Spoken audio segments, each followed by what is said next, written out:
lagyan mo dyan. Pasok natin yan. Grabe naman daan dito.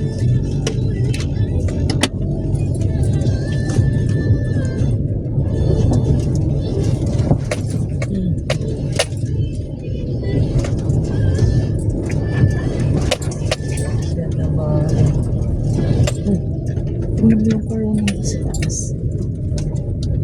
Binuha. Kita mo yung car. Nakakapasok dito mga truck. Kita, isipin mo, be, o tingnan mo yung car, be. Nasa taas. 200 meters, turn left onto Wholesome May Road. ibang daan. Kung bakit tayo pinadaan? Doon daw tayo sa nahihirapan.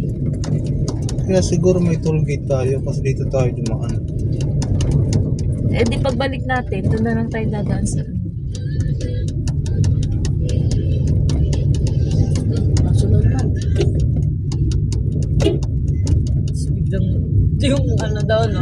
Ikakatayo lang siya, tapos pagkailan nandiyan na tsaka tatakbo. nakatutog. Road, then turn right. Oh, Main road.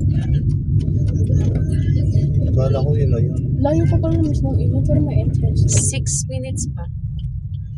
Mali na daanan natin eh. Dapat dito tayo dumaan.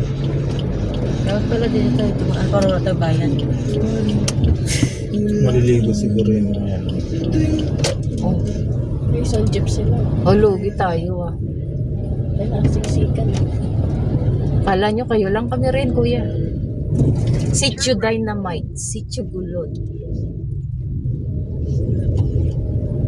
Eh Mike, di malapit din dito yung ano, yung Little Palawan. Ano? Little Palawan ba yun?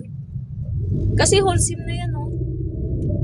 Alin ba? Yung nilaguan natin, yung sa Maramo River. Oo. Kasi yun na yung ano eh, wholesome eh. Ah, kaya pala yung araw kanina iba tinuturo.